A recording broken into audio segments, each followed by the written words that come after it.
오늘은 창세기 13장 1절로 9절의 말씀을 통해서 최고의 복을 선택하자 하는 제목으로 말씀을 드리려고 합니다. 어느 날 한 순례자가 순례를 하다가 깊은 산길로 들어서게 됐습니다. 한참을 가다가 보니까 그만 호랑이를 만났습니다. 순례자가 하나님 앞에 간청하며 기도합니다. 하나님, 호랑이 밥이 되지 않게 해주세요. 그래서 하나님 앞에 간절히 간청하며 기도를 드립니다. 근데 그 순례자와 맞은편에 있었던 호랑이도 하나님 앞에 기도합니다. 오늘 하나님 일용할 양식을 주셔서 너무나 감사합니다. 그리고는 호랑이가 감사의 기도를 드립니다. 여러분 한번 생각해 봅시다. 하나님이 누구의 기도를 들어주셨을까? 하나님께서는 호랑이의 기도를 들어주셨고, 호랑이는 그날 순례자를 일용할 양식으로 맛있게 먹었다고 합니다. 실제 있었던 일은 아니죠. 호랑이가 기도하는 것도 아니고 지어낸 이야기이기는 하지만 우리에게 주고 있는 이야기의 교훈이 있습니다. 그건 바로 하나님께서는 간청하는 기도보다는 감사하는 기도를 기뻐하신다라고 하는 거예요. 하나님 이것 좀 주세요. 하나님 저것 좀 주세요. 간청하는 기도보다는 하나님 내게 일용할 양식을 주시고 오늘까지 살아올 수 있도록 이끌어 주신 하나님 너무나 감사합니다. 그리고 드리는 감사의 기도가 하나님을 더욱 기쁘시게 한다라고 하는 거죠.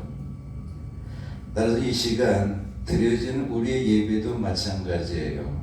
하나님 앞에 감사하는 마음으로 드려지는 감사의 기도가 될 때 하나님께서 예배가 될 때 하나님께서 우리의 기도와 예배를 흠양하여 주시고 하나님 기뻐하실 줄로 믿습니다. 이 시간 여러분의 기도가 감사하는 기도가 되어서 하나님이 기쁘시게 받으시는 예배가 되시기를 주님의 이름으로 축원해 드립니다. 축원합니다. 이 세상에 태어나고 싶어서 태어난 사람은 한 사람도 없을 겁니다. 또 내가 태어난 나라에서 태어나고 싶은 사람도 없고 또 나의 부모 밑에서 태어나겠다고 생각해서 그렇게 태어난 사람도 없습니다. 내가 여자로 태어나고 싶어서 여자가 된 것도 아니고 내가 남자로 태어나고 싶어서 내가 남자가 된 것도 아닙니다. 또 내가 이렇게 생기고 싶어서 이렇게 생긴 것도 아니고 또 내가 이런 성격을 가진 것도 내가 원해서 가진 것도 아니고 또 내가 이런 지능을 가지고 태어난 것도 내가 그렇게 태어나고 싶어서 태어난 사람은 한 사람도 없을 겁니다. 자, 이렇게 태어나는 것을 가리켜서 세상 사람들은 뭐라고 말할까요? 운명이라고 말합니다. 내가 이렇게 태어난 것, 내가 이런 부모 밑에서 태어난 것, 내가 이런 생김새를 가지고 태어난 것, 이건 나에게는 운명이야. 그래서 사람들은 그렇게 태어난 자신을 말하면서 운명이라고 말을 합니다. 반면에 예수 믿는 사람들, 하나님의 사람들은 그렇게 말하지 않죠. 그렇게 태어난 것을 하나님의 섭리라고 말합니다. 그런데 우리가 보게 되면 운명이라고 말하는 사람과 하나님의 섭리라고 말하는 사람은 그들이 살아가는 삶의 방향이 달라요. 운명이라고 말하는 사람이 이쪽 길로 간다고 하게 되면 하나님의 섭리라고 말하는 사람은 이쪽 길로 서로 다른 방향으로 갑니다. 방향만 다른 것은 아니죠. 살아가는 삶의 양식도 서로가 다 다릅니다. 운명이라고 말하는 사람이 살아가는 삶의 양식이 다르고, 그리고 하나님의 섭리라고 말하는 사람이 살아가는 그 삶의 양식은 다릅니다. 특별히 삶의 방식에 있어서는 차원적으로 다릅니다. 근데 여기 중요한 게 있어요. 그렇게 살아가는 삶의 결과는 확연하게 다르다라고 하는 거죠. 성경은 이렇게 말합니다. 운명이라고 말하는 사람들은 하나님 밖에서 영원히 살아갈 것이라고 말씀하며, 반면에 하나님의 섭리라고 말한 사람은 하나님 안에서 영원히 살아갈 것이라고 말씀하고 있습니다. 또한 성경은 하나님 안에서 영원히 살아가는 것을 영생이라고 말씀하고 있으며, 그들의 삶은 천국에서의 행복한 삶이라고 말씀하고 있습니다. 반면에 하나님 밖에서 살아가는 것을 성경은 둘째 사망이라고 말씀하고 있으며, 그들은 비참하고 고통스러운 지옥의 삶을 살아갈 것이라고 말씀하고 있습니다. 근데 우리가 인생을 살다 보면요, 내가 태어난 것을 운명이라고 말하는 사람이나 아니면 하나님의 섭리라고 말하는 사람이나 공통적인 부분이 하나 있습니다.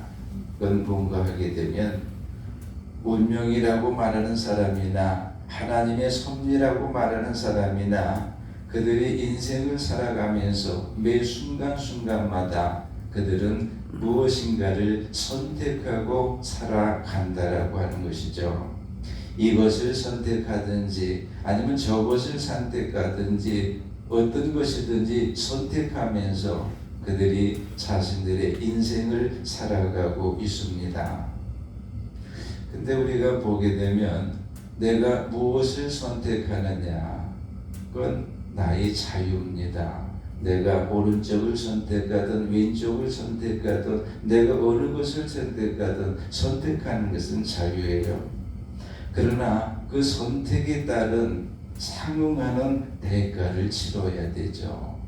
내가 이쪽을 선택했기 때문에, 내가 저쪽을 선택했기 때문에 그에 상응하는 대가를 치러야 합니다. 또한 그 선택에 따라서 그에 상응하는 책임이 주어지죠. 내가 무엇을 선택하느냐에 따라서 그에 따른 책임이 주어집니다. 또한 그 선택에 따라서 실과 득이 좌우되기도 하죠. 내가 선택을 잘해가지고 나에게 실이 되기도 하고, 또 내가 선택을 잘못해가지고 내가 실을 잃어버릴 수도 있습니다. 심지어는 선택에 따라서 삶과 죽음이 좌우되기도 하죠. 내가 잘못 선택해서 죽을 뻔한 환경 속에서 살아나는가 하게 되면, 반대로 내가 살아날 수도 있는 환경이었었는데 내가 잘못 선택해가지고 내가 그만 죽을 수도 있습니다. 그렇다면 우리는 이런 결론을 내릴 수가 있겠죠. 인생에서 가장 중요한 것, 대단히 중요한 것이 뭐냐? 그것은 바로 선택이라고 하는 거예요. 그래서 선택을 잘한 사람은 그 인생이 잘 이끌어 나가져 갈 것이고, 그렇지 못한 사람은 아마 많은 어려움을 겪게 될 겁니다. 어느 날 친구 둘이 선선한 저녁에 강바람이 불고 있는 그 강둑을 걸어갑니다. 그 친구들은 서로 앞날을 이야기하는 거예요. 나는 앞으로 이런 사람이 좀 되었으면 좋겠다. 나는 이런 목표를 가지고, 이런 목적을 가지고 이런 사람이 되기 위해서 나는 좀 살아가야 되겠다. 그 친구들이 선선한 강바람이 부는 강둑을 걸어가면서 서로의 앞날을 이야기합니다.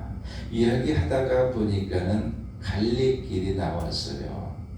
그래서 이제 한 친구는 어느 길을 선택했냐면 길 옆에 과수원이 있고 그리고 아주 산책하기에 좋은 길이 있었어요. 한 친구는 그쪽 길을 선택해서 그곳으로 갔습니다. 또 한 친구는 언덕 위의 길을 갔는데 그 언덕 위의 멀리에서는 불빛이 반짝반짝하고 비치고 있었습니다. 그래서 그 친구는 그 불빛을 따라서 언덕 위의 길로 갔습니다. 근데 산책하기에 좋은 길을 선택해서 길을 가던 친구가 가다 보니까 길 옆에 과수원에 아주 탐스러운 과일들이 주렁주렁 열려져 있습니다. 그저 그가 가다가 마음이 충동을 받는 거예요. 내가 저거를 좀 몰래 먹어봤으면 좋겠다.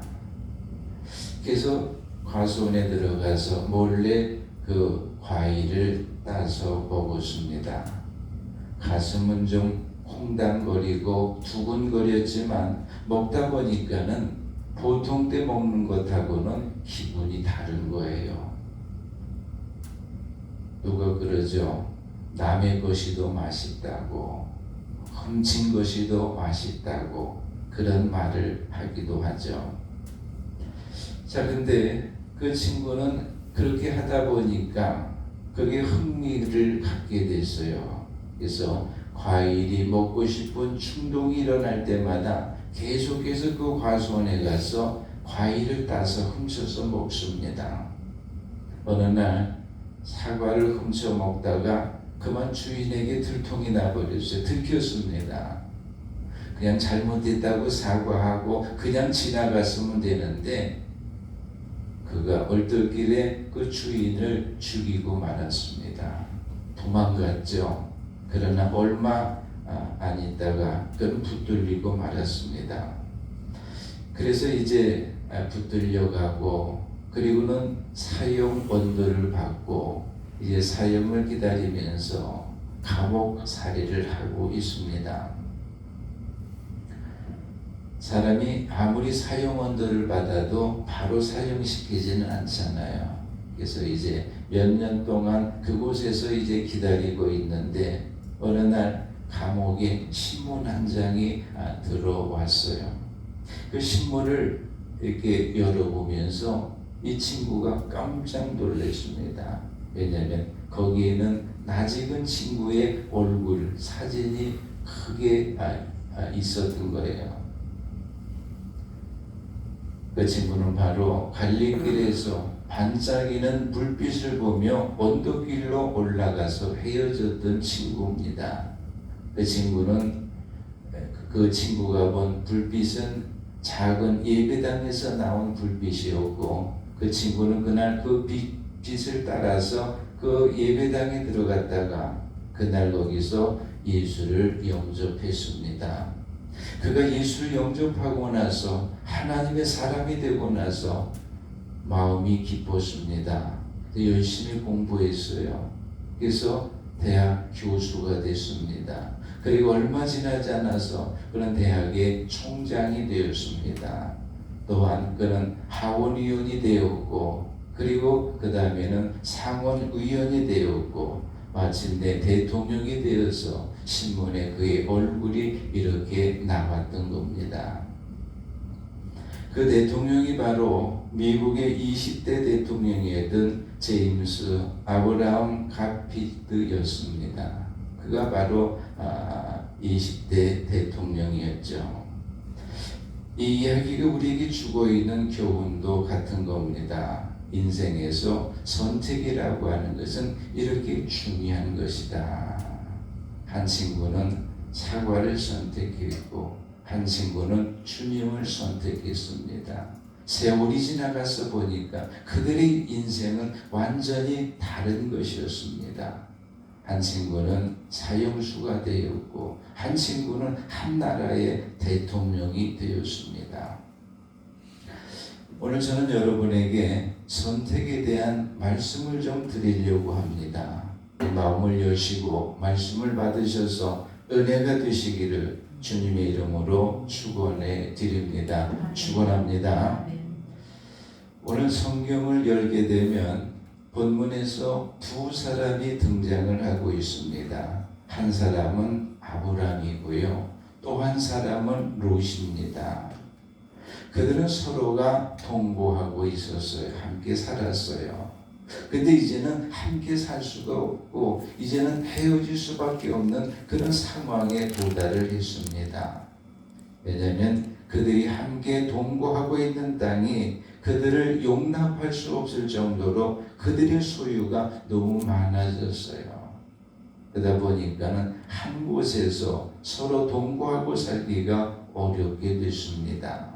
설상가상으로 아브라함의 가축의 목자들과 그리고 롯의 목자들이 서로 다툼이 일어났어요.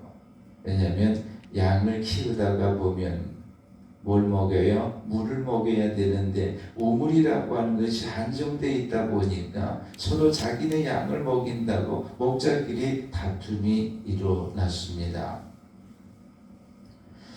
그것을 한참 보고 있던 아브라함이 고심 끝에 결론을 내립니다. 결단을 하자. 이제는 내가 롯과 함께 살아갈 수가 없겠구나. 이제는 우리가 헤어질 수밖에 없는 상황이 이르렀구나. 이제 결단을 하고 롯을 불러서 아브라함이 이런 제안을 합니다. 내 앞에 온 땅이 있지 않냐? 내가 나를 떠나가라. 내가 좌로 가면 나는 우로 갈 것이고 내가 우로 가면 나는 좌로 갈 것이다. 뭐예요? 네가 먼저 선택하라. 오른쪽을 가든지 왼쪽을 가든지 내가 먼저 선택하라. 그리고는 선택의 우선권을 롯에게 아브라함이 주었습니다. 오늘 여기서 우리가 여기서부터 살펴볼 내용이 있죠. 왜 아브라함은 롯에게 선택의 우선권을 줄 수 있었느냐라고 하는 겁니다. 그것은 아브라함이 하나님을 전적으로 신뢰하는 믿음이 있었기 때문인 줄로 믿습니다. 뭐가 있었어요? 믿음이 있었습니다. 오늘 성경 본문을 담고 있는 바로 앞장인 창세기 12장 1절을 보게 되면 얼마 전에 하나님께서 아브라함에게 나타나셨어요. 그리고는 이렇게 이르셨습니다. 너는 너희 고향과 너희 친척과 너희 아버지의 집을 떠나가라. 아브라함은 처음 만난 하나님이었습니다. 근데 그 하나님께서 아브라함에게 고향과 친척과 아버지의 집을 떠나라고 이르신 겁니다. 아브라함은 그도 인간이기 때문에 아마도 인간적인 고뇌가 그에게 아마 잠시 있었을 겁니다. 그러나 그는 하나님께서 이르신 대로 고향과 친척과 아버지의 집을 떠났습니다. 여러분 여기서 우리 한번 잠시 생각해 봅시다. 물론 성경은 그가 인간적인 고뇌를 겪은 내용을 기록하지 않습니다. 그러나 아브라함도 우리와 똑같은 성정을 가지고 있기 때문에 아브라함도 인간적인 고뇌를 가지고 있었을 겁니다. 잠시나마 고심했었을 그의 고뇌는 어떤 것이었을까요? 이런 거죠. 그는 조상대대로 살아왔던 그 삶의 터전을 버리고 떠나야 되는 거예요. 그것이 그에게는 인간적인 고뇌였을 겁니다. 또한 그동안 사랑하는 친척들과 또한 친구들과 이웃들과의 인간관계가 있어요. 근데 그 인간관계를 모두 버리고 그리고 떠나가야 됩니다. 그럴 때 그는 인간적인 고뇌를 잠시나마 겪었을 것이죠. 또한 그는 그동안 땀 흘려서 이루어놓은 가업이 있습니다. 근데 그 가업을 버리고 떠난다라고 할 때 그는 인간적인 고뇌를 가질 수밖에 없었을 겁니다. 이렇게 인간적인 고뇌가 아브라함에게 있었지만 그럼에도 불구하고 그 고뇌의 장애를 넘을 수 있었던 것은 그 하나님을 신뢰하는 전적으로 신뢰하는 믿음이 그 일 속에 있었기 때문인 줄로 믿습니다. 따라서 그런 믿음을 가지고 아버지 집을 떠나 온 아브라함에게 있어서 롯에게 선택권을 주는 일이라고 하는 것은 결코 어려운 일이 아니었습니다. 한편 하나님께서는 롯에게 선택의 우선권을 주고 있는 아브라함을 하나님이 보시죠. 그냥 보고 그냥 놔두시지 않았어요. 하나님은 그에게 보상해 주시되 그에게 엄청난 보상을 해 주신 줄로 믿습니다. 그가 하나님으로부터 어떤 보상을 받았는가, 하나님으로부터 어떤 복을 받았는가, 그 내용은 좀 이따가 살펴보려고 합니다. 여러분, 하나님께서 이 시간 여러분에게 아브라함에게 이르셨던 것 같이 똑같이 여러분에게 이르십니다. 너는 너의 고향과 너의 친척과 그리고 너의 아버지의 집을 떠나라. 이렇게 여러분에게 이르셨다고 하게 되면 여러분은 어떻게 반응을 하실 것 같습니까?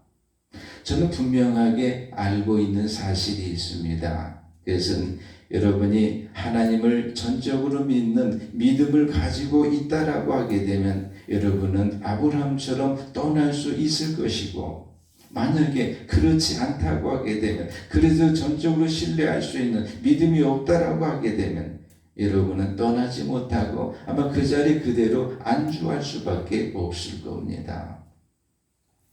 따라서 오늘 우리에게 요구되고 있는 것이 뭘까요? 이것은 바로 하나님을 전적으로 신뢰하는, 그분을 전적으로 믿는, 의지하는 그러한 믿음인 줄로 믿습니다. 여기서 우리가 한 가지 좀 짚어볼 내용이 있죠. 그렇다면 아브라함으로서는 하나님을 처음 만난 거예요.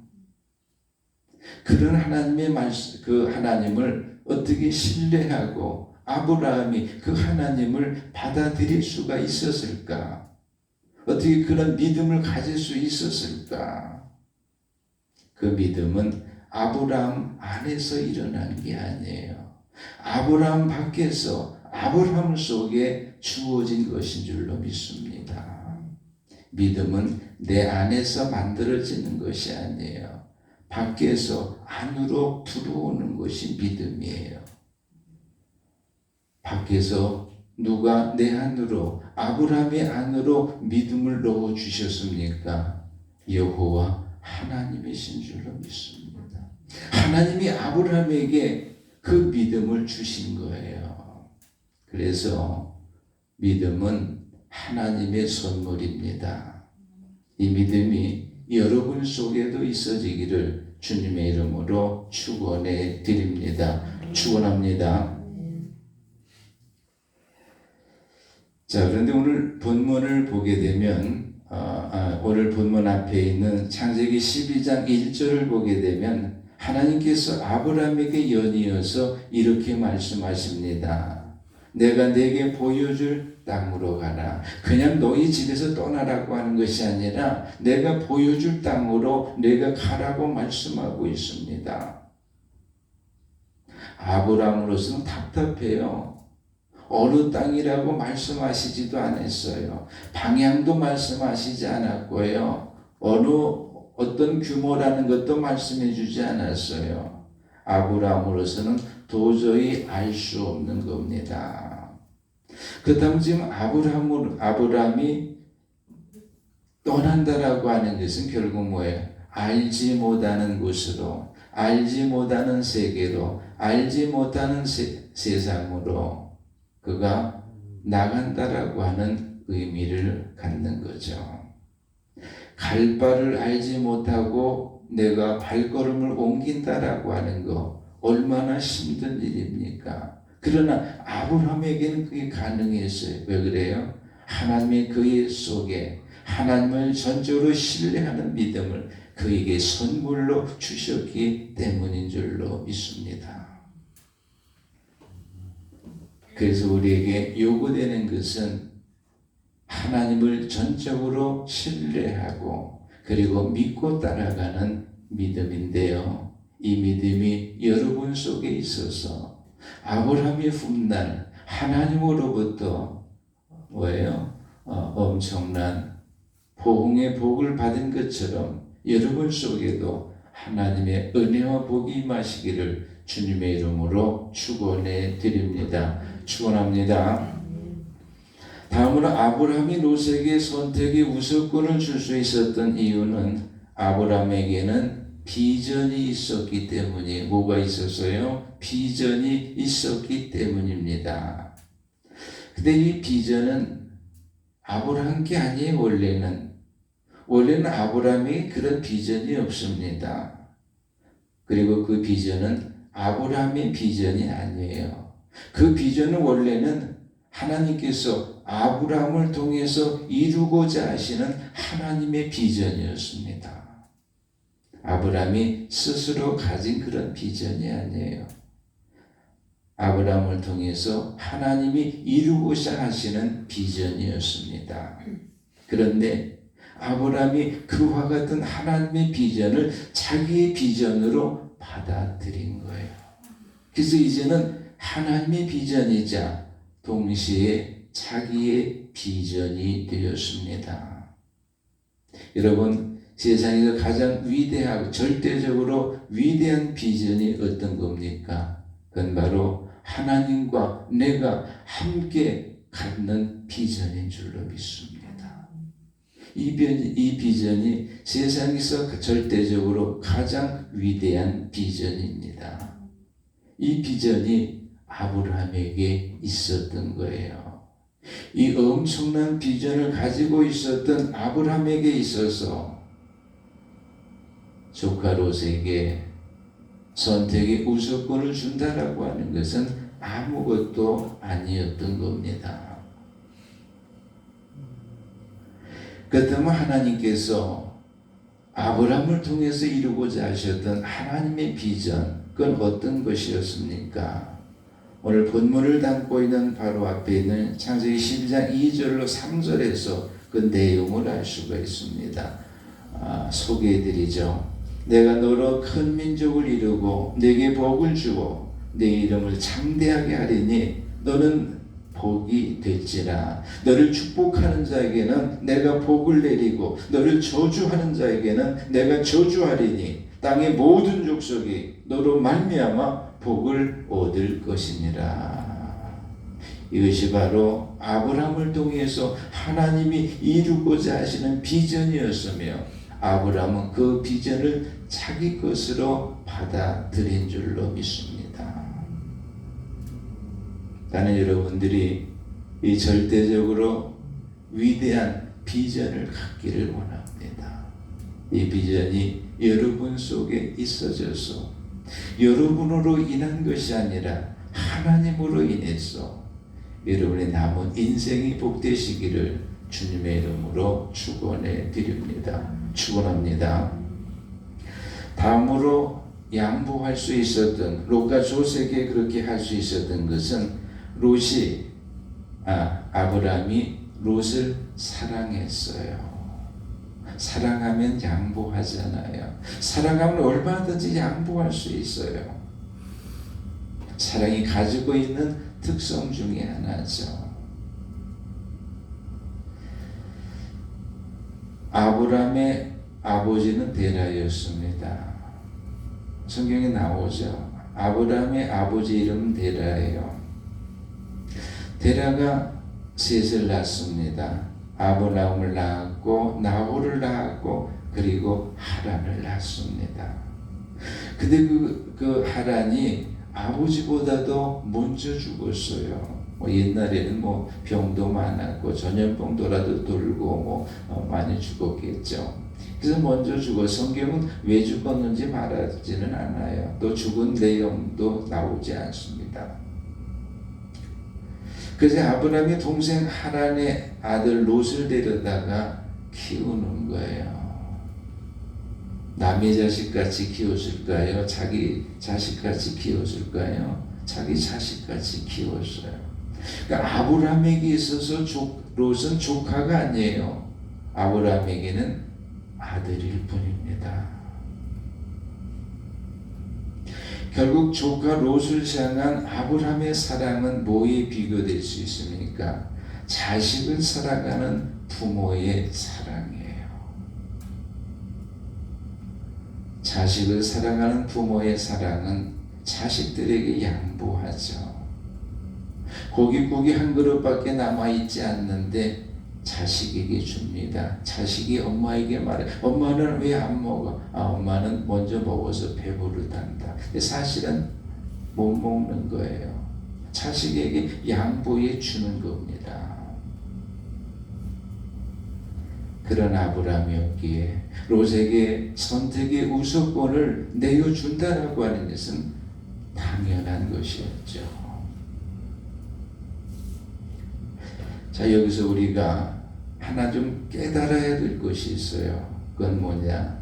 오늘날 친지나 이웃이나 가족 간에 다툼이 일어나는 이유가 뭘까? 왜 형제 간에 다툼이 일어나고 자매 간에 다툼이 일어나고 가족 간에 다툼이 일어나는가? 그 이유는 뭐냐? 한 가지예요. 사랑이 부재하기 때문에 그런 거예요. 사랑이 없기 때문에 그런 거예요. 사랑한다면 다툴 일이 없게 되겠죠. 그래서 저는 이렇게 생각합니다. 오늘 우리에게 지금 요구되고 있는 것이 뭐냐? 우리가 좀 회복해야 될 것이 뭐냐? 그것은 바로 사랑인 줄로 믿습니다. 아무리 가정의 수입이 작아도 사랑만 있으면 화목해요. 아무리 힘들고 어려워도 가족 간에 사랑으로 끈끈하게 뭉쳐 있으면 그러면 행복한 겁니다. 사랑을 회복하심으로 여러분의 주위에는 다툼은 없고 화목만 있어지기를 주님의 이름으로 축원해 드립니다. 축원합니다. 다음으로 아브라함이 양보할 수 있었던 것, 선택의 우선권을 줄 수 있었던 것은 아브라함은 평화를 추구한 거예요. 평화를 추구한 겁니다. 결국 아브라함은 평화주의자였다라고 말할 수 있겠죠. 아브라함은 생각합니다. 이제 우리가 서로 헤어져야 되는데 혹시라도 선택의 문제 때문에 분쟁이 일어날지 모른다는 것을 아브라함은 미리 생각을 했어요. 미리 생각을 했습니다. 그래서 아브라함 어떻게 하면 우리가 분쟁을 일으키지 아니하고 평화스럽게 우리가 각기 헤어져서 살아갈 수가 있을까? 그렇구나. 분쟁을 없애는 방법은 바로 그거구나. 내가 롯에게 선택의 우선권을 주면 되겠구나.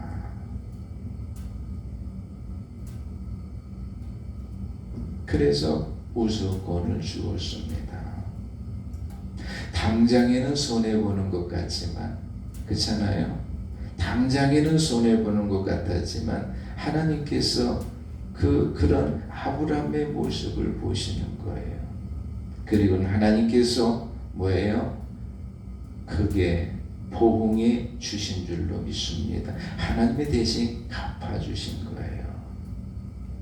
우리가 이렇게 화평을 구하고 그리고 화평의 사람으로서 살아가면요, 우리가 세상 속에서 손해보는 것 같지만 하나님이 그 사람을 보시고 그냥 놔두시지 않아요.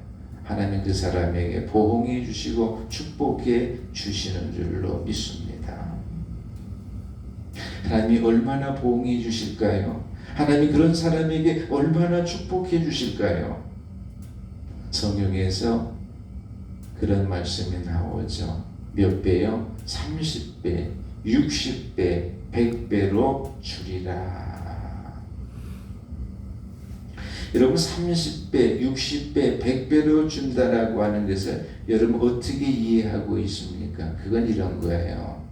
나의 능력은 하나밖에 안 되는데 나의 능력이 하나님의 능력이 더하여져서 나는 하나밖에 이룰 수 없는데 하나님이 100개를 이루게 하시고 60개를 이루게 하시고 30개를 이루게 하시는 거예요.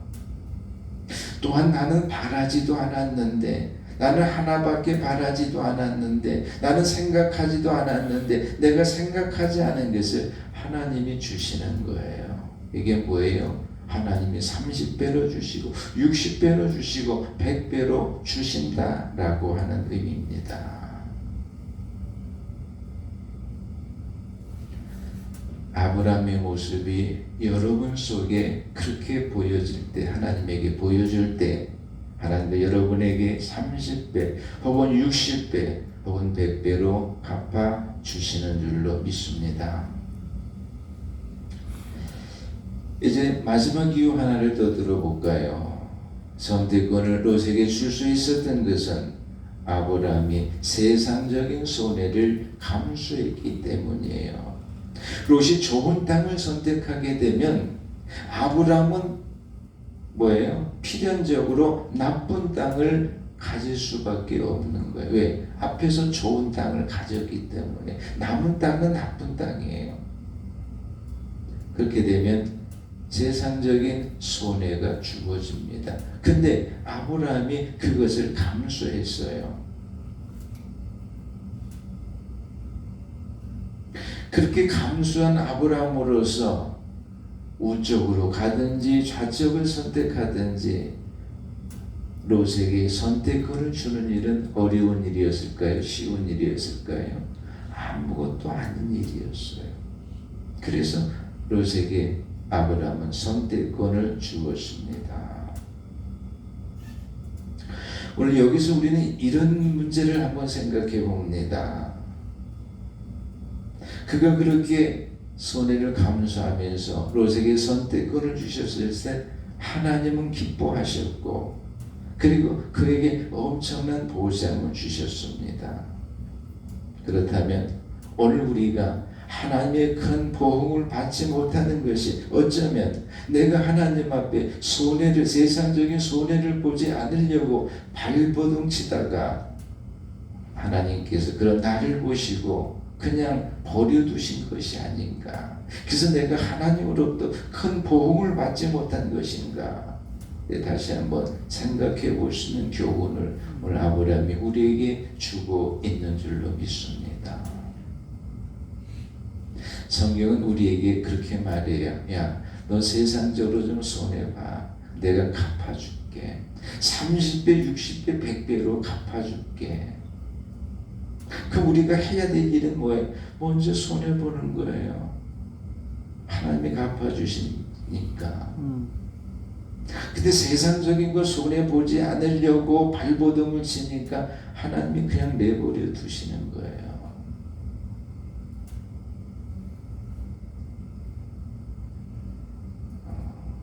제가 어느 모임에 갔는데 이렇게 과일을 놨어요. 내가 제일 못생긴 놈을 먹었어요. 근데 옆에 있던 분이 그러더라고요. 아니 목사님 왜 좋은 거 놔두고 나쁜 거 먹어요? 아니 내가 좋은 거 먹으면 당신들이 나쁜 거 먹을 거 아니에요. 그랬더니 그분이 그러더라고요. 아, 목사님은 좀 다르시네요. 우리가 세상적으로 손해를 감수할 수 있어야 돼요. 근데 그거 하나님과 악착같이 그러잖아요. 그 하나님이 악착 같은 그에게 역사할 수가 없는 거예요. 하나님의 기적은 내가 먼저 버려야 돼요. 내가 먼저 양보해야 돼요. 그럴 때 하나님이 내게 역사하는 거예요.